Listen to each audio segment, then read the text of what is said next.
బీహార్లో మన రాజకీయ రగడ ఎన్నికలలో వచ్చే ఎన్నికల్లో ఓటర్ లిస్టుల సవరణ సమ్మరీ రివిజన్ జరుగుతుంది కనుక అది జరగకుండా ఉండాలి. చాలా అక్రమాలు జరుగుతున్నాయి.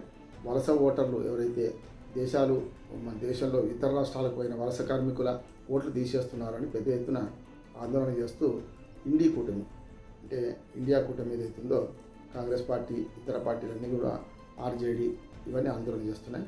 పెద్ద ఎత్తున ఇవాళ ఎలక్షన్ కమిషన్ ఆఫీస్ ముందు ధర్నా చేయడానికి వాళ్ళు వెళ్ళారు. ఆ ప్రతిపక్ష నాయకులందరినీ ఆపి పోలీసులు దాన్ని అరికట్టారు. దీని మీద చాలా రకరకాల విమర్శలు వస్తున్నాయి. మొత్తం మీద బీహార్లో ఈ ఎన్నికల సవరణ ఏదైతే ఓటర్ల సవరణ జరగవద్దు, ఎలక్షన్ కమిషన్ వన్ సైడ్ వ్యవహరిస్తుందని చెప్పి పెద్ద ఎత్తున రాహుల్ గాంధీ ఆరోపిస్తున్నారు. రాహుల్ గాంధీ గతంలో ఇచ్చిన ఆరోపణలకు మీరు ఆఫీస్కి వచ్చి చూసుకోండి, వీళ్ళు ఎలాంటి అక్రమాలు జరగలేదు అని చెప్పి గతంలో కొన్ని ఆరోపణలు చేస్తే దాని మీద కూడా ఎలక్షన్ కమిషన్ రాహుల్ గాంధీకి సలహా ఇచ్చింది, రమ్మని అనవసరంగా ఆరోపణలు చేయకండి, ఎలక్షన్ కమిషన్ ప్రతిష్టను దిగజార్చకండి అని చెప్పి. మొత్తం మీద చూస్తే రెండే. వాళ్ళు నిష్కాంత్ దూబే అని ఆయన కూడా ఎలక్షన్ కమిషనర్ ఖురేషిని మాట్లాడుతూ ఆయన ముస్లిం ఎన్నికల కమిషనర్ తప్ప హిందూ ఎన్నికల కమిషనర్ కాదు అని మాట్లాడింది. ఎన్నికల కమిషన్లు హిందూ ఎన్నికల కమిషన్లు ముస్లిం ఎన్నికల కమిషన్లు ఉండరు.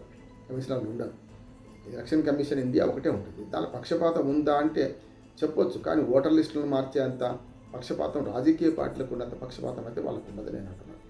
చాలాసార్లు గెలిస్తే మా గొప్ప లేకపోతే ఈవీఎంలు తప్ప అని ప్రశ్నించారు. అవును, మరి వీళ్ళందరూ కూడా తమ బలహీనతలు కప్పించుకోవడానికి మన ఎలక్షన్ కమిషన్ ముఖ్యంగా ఈవీఎంలను బలి చేస్తున్నారు. ఇప్పుడు ఇక్కడ కూడా ఇవాళ ఎలక్షన్ రివిజన్ అంటే ఓటర్ల సవరణ జరగవద్దు అని కోరుకోవడంలో నాకైతే అర్థం కనపడలేదు. నా ఉద్దేశం ఏంటంటే ఓటర్ల లిస్టు సవరణ జరగాలి. అందులో నిజంగానే ఎవరైతే లేరో వాళ్ళు తీసేయాల్సిందే కదా. బల్క్గా ఓటర్లను తీసేయడం తప్పు అవుతుంది, కానీ ఎంక్వైరీ చేసి తీసేయడం కరెక్ట్, నష్టం లేదు. చాలాసార్లు ఇప్పుడు ఏమవుతుంది, మేధావులు కూడా తప్పులో కాలేస్తున్నారు. బీహార్లో అయితే ఒక రకంగా మాట్లాడుతున్నారు ఇదే సవరణ విషయంలో, ఇంకో దగ్గర అయితే ఇంకో రకంగా మాట్లాడుతున్నారు. నేనేమంటున్నానంటే బీహార్లో ఏ ప్రభుత్వం ఉంది, తెలంగాణలో ఏ ప్రభుత్వం ఉంది, లేకపోతే ఆంధ్రప్రదేశ్లో ఏ ప్రభుత్వం ఉంది, తమిళనాడు అది కాదు మనకు కావాల్సింది. ఎన్నికల కమిషన్ రివిజన్ చేసి హక్కు ఉందా లేదా, దానిలో పొరపాటు జరిగితే ప్రశ్నించాలి. కానీ బీహార్లో ఫలానా ఎన్డీఏ కూటమి ప్రభుత్వం ఉంది కనుక వాళ్ళు చేసేది ఏదైతే తప్పు అనేది కరెక్ట్ కాదు కదా. జరుగుతుంది అది మొత్తం రాజకీయం అంతా. బీహార్లో చాలామంది దేశంలోని మేధావులందరూ కూడా ఇండి కూటమికి మద్దతిస్తున్నారు.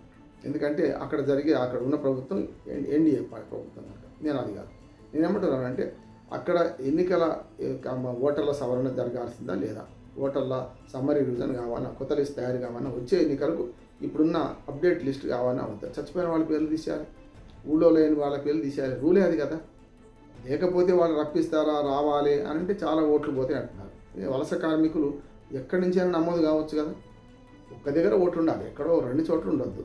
ఉదాహరణకు బీహార్ కార్మికులు తెలంగాణలో పనిచేస్తున్నారు అనుకోండి, బీహార్ కార్మికులు తెలంగాణలో పనిచేస్తే ఇక్కడి నుంచి ఓటుకైతే పోతారు కదా.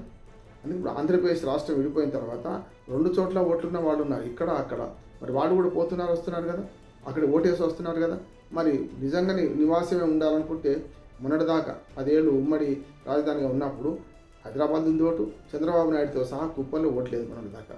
మొదటిసారి అయితే హైదరాబాద్లో ఓటు ఉండి అక్కడ పోటీ చేశారు, చూశాం కదా మనంతా.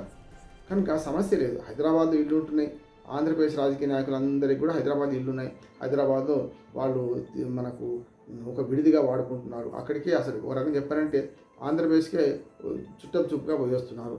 సరే, ముఖ్యమంత్రి అయిన తర్వాత జగన్మోహన్ రెడ్డి ముఖ్యమంత్రి అయినాక చంద్రబాబు నాయుడు ఉండడం వేరు, కానీ మొత్తం మీద వీళ్ళందరూ చూస్తే పెద్ద ఎత్తున వీళ్ళందరూ పోయేస్తున్నారు కదా. అట్లా చూసుకుంటే మనకు